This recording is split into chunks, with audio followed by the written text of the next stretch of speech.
Hey guys, my name is Tejo and I am Tutorbox's life science tutor. Welcome to Tutorbox Live in conjunction with COVID-19 catch-up session. Let me just tell you a little bit about myself. First of all, I am not 14. A lot of people think I am 14, they say that I look 14, but trust me, I am not 14. I am an old lady, but I am a kid at heart. I study biomedical engineering at the University of the Witwatersrand, or rather just Wits, and this year is my fourth year. Mm, it's been a journey, guys. It's been real.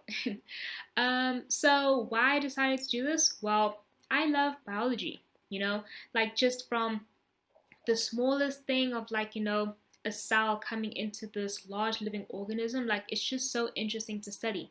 It's so interesting to study all these processes and stuff like that happen on living organisms. We also do some non-living organism stuff over here, but I'm more into it for the living organisms. Just like looking into things like how they breathe, how they move, how they talk and interact and all this kind of stuff. Like it's just it makes me wonder, how do we do these things? Why do we do these things? What is the connecting factor that results in this? So all these kind of biological things I enjoy, and it is a part of my degree, biomedical engineering, and just like a lot of these wonderful biological works, just it just represents what God has done in us. So I am happy for that. I decided to tutor biology because I was once upon a time in your shoes.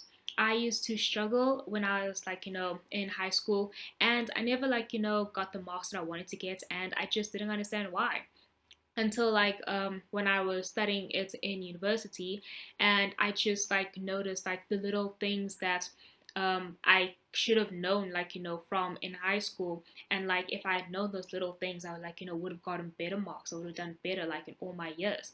So my problem was is that I didn't pay attention to the things that were done and stuff like that. I used to just take things for granted. But fear not, because I am here for you now.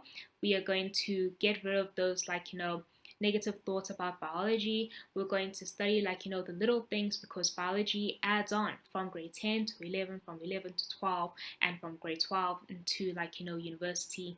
It always piles on. So I'm here to help clarify the little things that you don't understand. Okay, so what we're going to take a look at is biodiversity. We're going to do revision on microorganisms such as viruses, bacteria, protists, and fungi. And then afterwards, we're going to look at what role they play in the environment.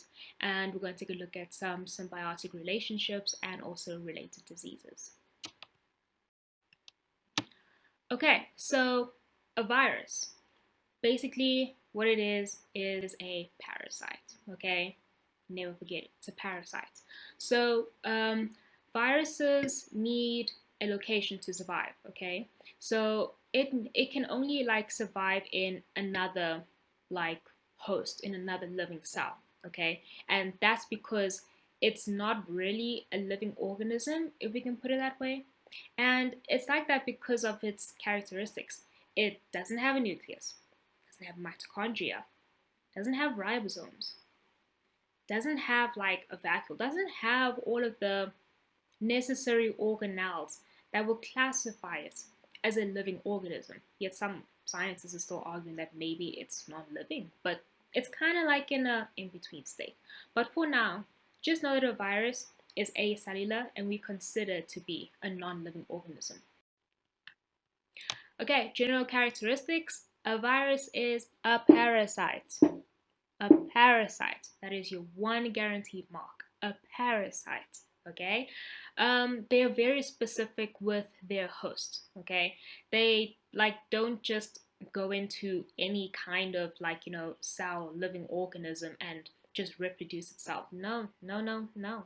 I mean, just think about all the viruses that we know of. There are thousands to thousands of viruses.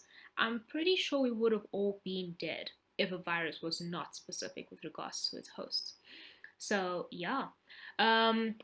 What else is there? They cause many kinds of diseases. So corona. and and viruses, they need a host in order to have their DNA replicated. So in order for reproduction to occur with them, they need a host. But basically what it does is that it injects its its genetic information into another living organism, more specifically the nucleus, and it replaces the nucleus of that living organism with its DNA, and then its DNA gets replicated, its proteins get made, everything that it encodes for, it gets made. So you might even just make another virus cell, the way that it is, that will produce, go and infect another living organism and do the same, do the same, do the same. Okay, so here we have our virus that wanders along and finds a living organism to do its DNA replication. So it will inject its DNA into this living organism, and then its shell will die. Its DNA will replace the DNA of the living organism, and then that living organism is going to create proteins, going to replicate it's going to do whatever the virus's DNA said that it should do. A symbiotic relationship is just basically how two living organisms are able to relate with each other, live with each other. Okay, so we have three types. We got commensalism, parasitic, and mutualistic. So commensalism is just basically when so we talking about bacteria here, being specific with regards to bacteria. So this bacteria will be able to feed off its host, live off its host, do whatever, and it will benefit, but it will not harm the host. That's it. Okay. Mutualistic is that this bacteria will be able to feed off the host, and in it feeding off of its host gets benefits from whatever that is doing on it. Okay. And parasitic, I'm not sure if I have to define this for you, but parasitic just means that the bacteria will get its food, will get whatever it wants from its host, but it will also harm the host. Okay, I'll just give you an example of two of the relationships. So mutualistic, we have some mutualistic bacteria on us and also in us. So more specifically, we have bacteria in our digestive tract. So what they basically do is that they help to break down some of the food that wasn't able to be digested by your own stomach and your intestine. So what it does is that it helps you by breaking down that food, and then it gets that food. Okay. And parasitic, well, we know an example of a parasitic bacteria would be TB. Okay, so the next living organism is the bacteria. Okay, bacteria are bigger. You can see them underneath the microscope, but you still can't really see them with the naked eye. So yeah, the location of survival, where bacteria need to be in order to live, they can live anywhere, anywhere. But they also do prefer places that are dark and moist. Okay, their basic structure, they're I've said before, they are the smallest organelles, but you can also still see them underneath the microscope. And they are unicellular, so meaning that they're made out of one cell type, just one. So they're no different whatsoever, just one. Okay, and they have a cell wall, they have a cell membrane, they got cytoplasm, they got ribosomes, they have DNA, but no nucleus. Their DNA is just confined in a certain location in it. So, and we call that area the nucleoid. Okay, and it has a little flagellum, so it can move around and swim in places. Okay, so the general characteristics of bacteria. So basically there are two types of bacteria. You have autotrophic bacteria and you have heterotrophic bacteria. So autotrophic, just take the first four letters of autotrophic, auto, and think about something that's automatic, right? So something that's automatic is able to do something without a required stimulus from outside. Okay, so it decides that it's going to do something by itself. Okay, so there are two types of autotrophic bacteria. You have your photosynthetic bacteria and you have your chemosynthetic bacteria. So basically, photosynthetic, you know what photosynthesis is. If it has chlorophyll, it will be able to photosynthesize and it will be able to produce energy of its own. But if it's chemosynthetic. Basically, it's just going to gain its energy from chemical reactions, like maybe from breaking down some food and stuff like that that it obtains in its body. So yeah, chemosynthetic. So with that kind of bacteria, it just basically gets its energy from like chemical reactions that take place in its body. Okay, and then afterwards we have heterotrophic. Heterotrophic means that they need to obtain food from other matter, whether living or dead, I guess. So there are three types of heterotrophic bacteria. We have parasitic, saprotrophic, and mutualistic. So saprotrophic bacteria are the type of bacteria that feed on dead matter. So hence I said, like, either living or dead. Heterotrophic can feed on both. So yeah. Okay, next up are protists. Can you believe that plankton from SpongeBob SquarePants is actually a protist? I never knew. Well, I did know in grade 11, but still, I never knew. I never thought about that. Okay, so protists basically, they need aquatic areas to survive or just damp soil to survive. Okay, their basic structure is that they are unicellular, and some of them can be multicellular, but the ones that are multicellular are macroscopic, so meaning that you can see them with the naked eye. Unicellular would be the tiny ones, so those are microscopic. So an example of a macroscopic protist would be algae. Okay, you can see those everywhere in the river, not everywhere, in the rivers. Okay, they all have a cell wall, cell membrane, cytoplasm, ribosomes, DNA that is concentrated in a specific area, and we call that a nucleoid. And they also have a flagellum. So they're very similar to bacteria. It's just that they like aquatic areas. So their general characteristics is that they're also heterotrophic. Some of them are autotrophic. Okay, so their general characteristics, so also like the bacteria, they can either be heterotrophic or autotrophic, and they reproduce asexually. So do bacteria, so do viruses. But yeah, then examples of them would be mosses, algae, protozoans, stuff like that. A lot of these things you find in damp places or aquatic places. Okay, last but not least, fungi. So fungi need to survive on like the soil or like on dead matter. So have you guys ever seen like after it rains for a few days and on your lawns or like on someone else's lawn or wherever, just grassy areas, okay? You'll find these little white mushrooms that are busy popping up. Yeah, those are all fungi and those ones are very dangerous. Do not touch it at all. Those are dangerous. But anyways, so similar basic structure. So I titled this similar basic structure because there are different types of fungi. Like there's so many. So these are like the similar characteristics between all of these different types of fungi. So they have a cell wall, and most of them are multicellular. Some of them are unicellular, like yeast. So fungi reproduce by means of spores, and you can see how different they are from the virus, from the bacteria, from the protist, where they all do asexual reproduction. Um, so for your homework, I want you to tell me why you think that this is such. Why do they, reproduce by means of spores? Okay, and some examples of fungi would be mushrooms, yeast, ringworms, the type of ones that like cause athlete's foot, and you can also get those molds that like form on food.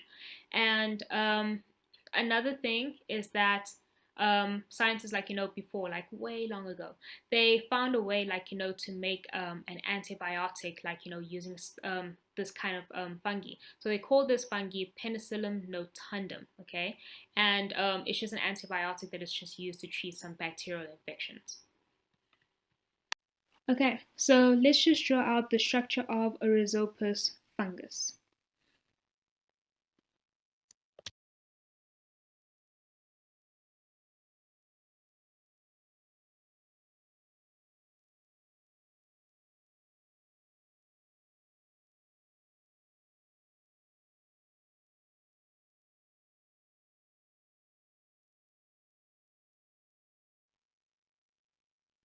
Okay, so the spores that I'm going to add into these last three sporangium, I'm going to make it look like a transition where it's like little, a lot, and then afterwards it causes the sporangium to burst open.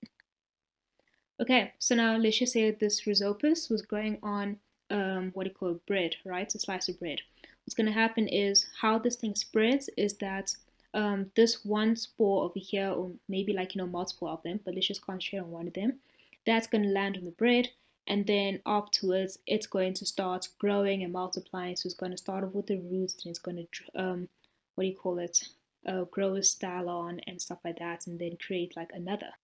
Okay, so now we are going to label the structure. Okay, so we'll start off with this. This is called the sporangium that holds the spores inside it. Then I'll label the stems in what do you call it, inverted commas, as sporangiophores. Sporangiophore.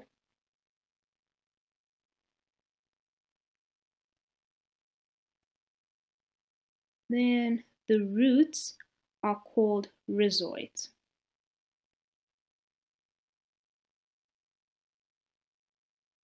And then the thing that I circled is known as a spore. And lastly, the thing that connects these two structures is called a stolon. Alright, so what we're going to look at now is a cool but not cool video of fungus growing on bread. So this fungus is known as the rhizopus, and this video was done by G-Phase. So what I like about it is that like how this person focused on certain parts of the fungus that was growing on the bread, and like you can see the structure of the fungus, like as it grows, as it spreads and stuff like that. So just give it a quick watch and yeah, enjoy.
Okay, guys, so now we're going to head up into our break. It's just a little short 4-minute break. During this break, I'd like you guys to please watch this video. It was posted by Jeff Simmons. It's about bacteria, and I find it very humorous. Well, my friends think I have a very bad sense of humor, but just watch it anyways. It's funny, it's educational, it's about bacteria. And then otherwise, you can enjoy your break. If you have any questions, please can you post them down in the comment section below, and I'll be sure to answer them. Thanks, guys. Hi, I'm Campylobacter and I'm a pathogen. Hi, Hi, Campy. Hi. And how have you been doing this week? Well, it started off okay, but I got on some kid's fingers, and then I got into his stomach, and then I was in his kind of gut, and I just couldn't help myself. I started multiplying. It's all right, Kim, it's all right. We're not here to judge. Tell us what happened. Did you try the exercises? I did. I tried the breathing exercises. It didn't really work, really. I tried, and I tried to stop myself from multiplying. I tried, but I just couldn't. What happened? Can you tell me what happened? Okay, well. When I'm in a place that's moist and warm, and I'm so lonely I could cry through cellular division.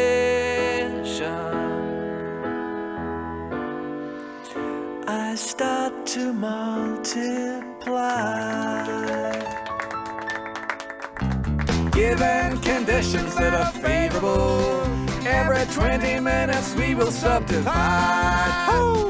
1, 60, 32, 64, 128, 256. Okay! I said 512. I said 1,024. I said 2,048. I said 4,096. 8,192. 16,384. We're going to multiply through your body. We'll multiply exponentially. We'll colonize your intestine. We'll make you sick. We'll make you nauseous. We'll give you diarrhea. We'll multiply, multiply, multiply, multiply.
Okay.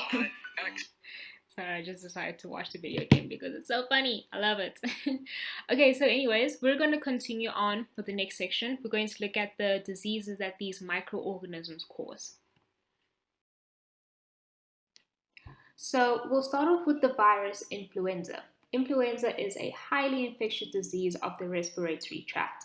And basically, like, how it starts off and how it spreads is that it comes from different kinds of strains of viruses. So these strains are caused by mutations. And basically, how it spreads is that if a person is infected with it and maybe they cough or they share exchange saliva with somebody else, but by means of sharing a cup or sharing a spoon or something like that, then the virus can spread into the other person. So the main function of bacteria, well, two functions that we'll focus on. We're going to be looking at nitrogen-fixing bacteria and E. coli that we find in our human intestines.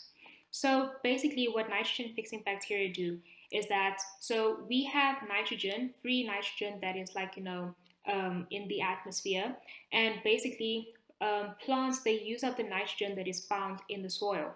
So what the bacteria in the soil do is that they are able to convert nitrogen into nitrates, and nitrate is a type of it's another form of nitrogen that living organisms are able to use. So that nitrates can be taken up by the plant and be used in their cellular processes. It will be able to create proteins and enzymes and whatever else the nitrogen is needed to do in the cells. Now, bacteria does this all at a cost. They obtain carbohydrates from the plants and they give off nitrogen or other nitrates to the plants. So yeah, and E. coli in the human intestines, basically, like I've explained before, we have bacteria that are found in our intestines. What they do is that they break down the food that we can't digest, and in them breaking it down, they can get some food as payment. So they're also able to synthesize vitamin B, vitamin E, and vitamin K for our own use. So here we have an infected person. Let's call this guy Bob.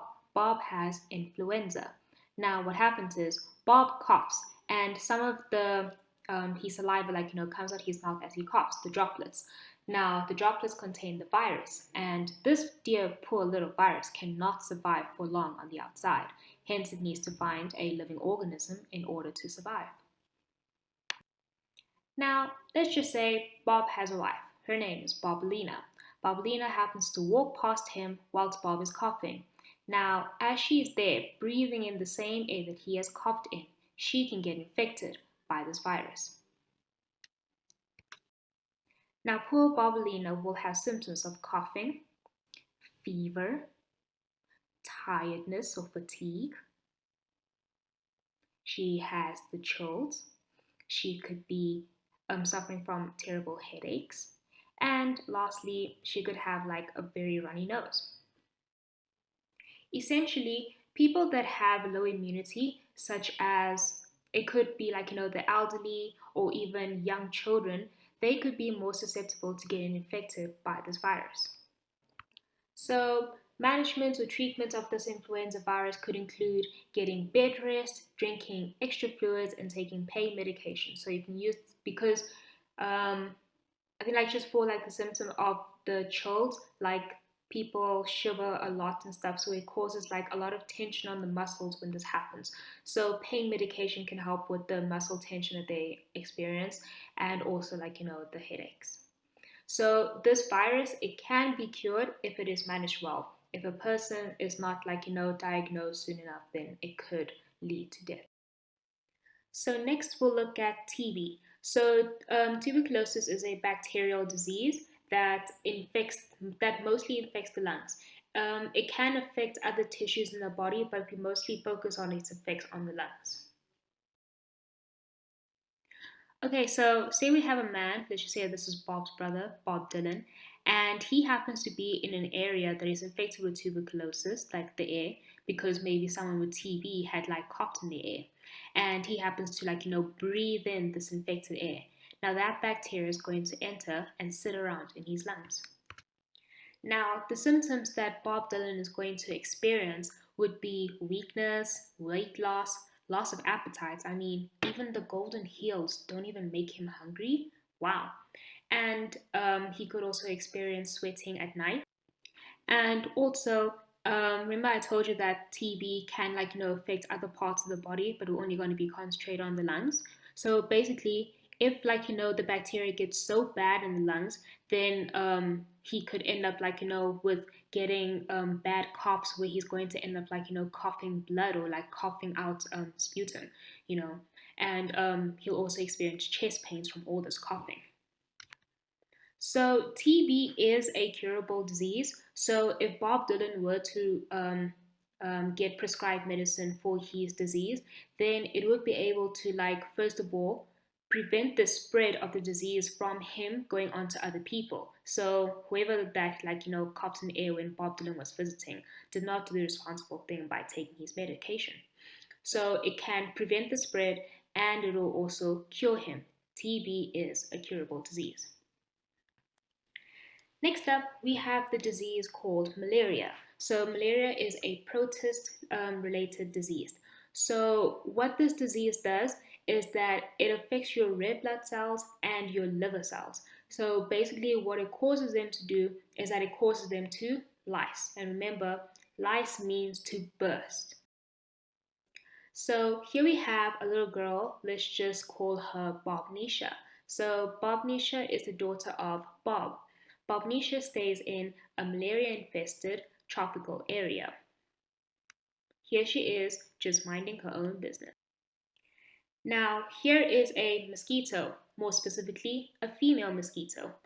Mosquitoes have the ability to carry this malaria disease because they have an immunity against it. So meaning that like they won't be affected by its what do you call it? Its nature.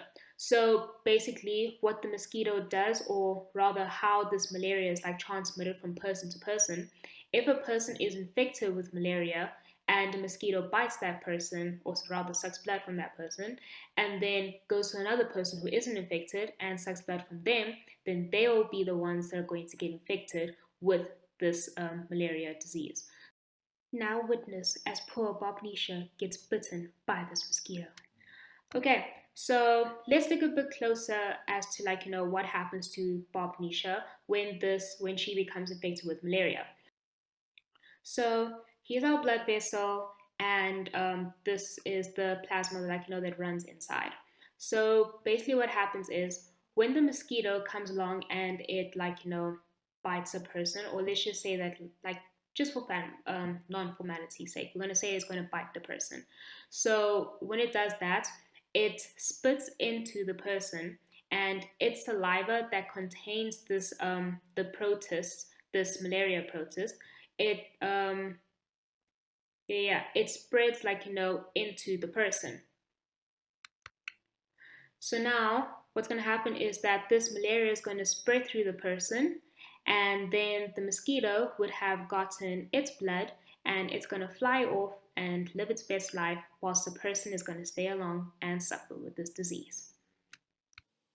So malaria has different phases in a person, okay? So what happens is when it is injected into the person from the mosquito, that protist at that stage is known as a sporozoite. So now these sporozoites, they travel through the bloodstream and it gets into the liver. When it gets to the liver, it populates the liver cells by reproducing asexually. When they reproduce asexually, they then become or develop into merozoites. So these merozoites become so much in the liver cell that it causes the liver cell to lyse. And when it does lyse, it becomes free from these liver cells, and then afterwards it then travels into the bloodstream. Now these merozoites, they enter the bloodstream, and then what they do is that they infect the red blood cells. So when they get into red blood cells, they reproduce asexually again, and then they populate them, and once they populate them, they cause the red blood cells to lyse. So now once this happens to multiple red blood cells, then this is when the person starts to experience the symptoms of malaria.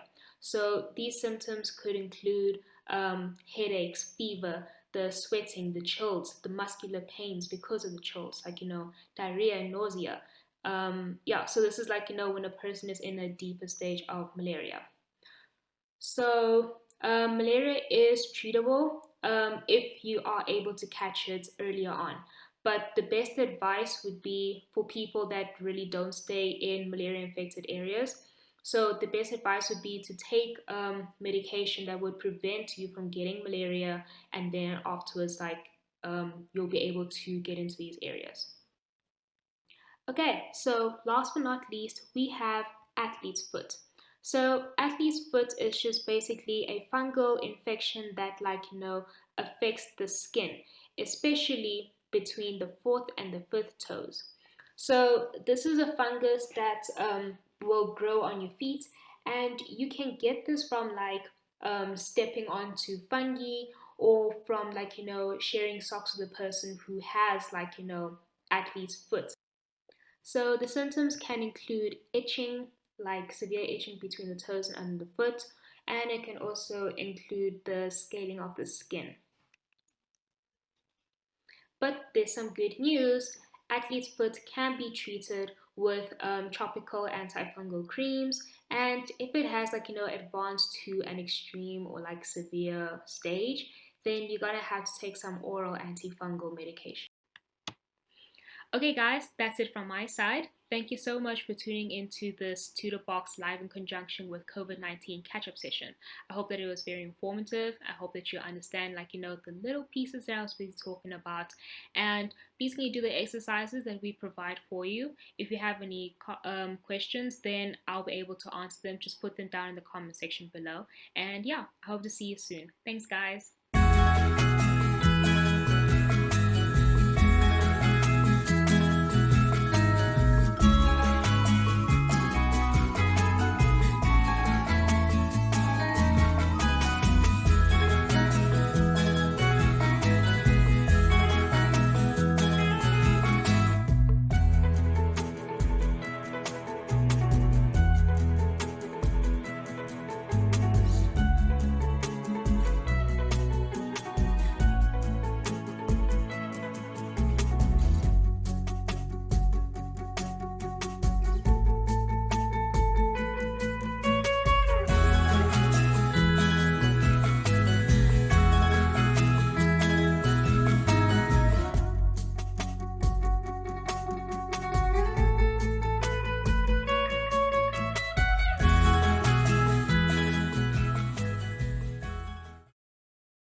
It's not a matter of whether or not we can. Everybody can, but not everybody will.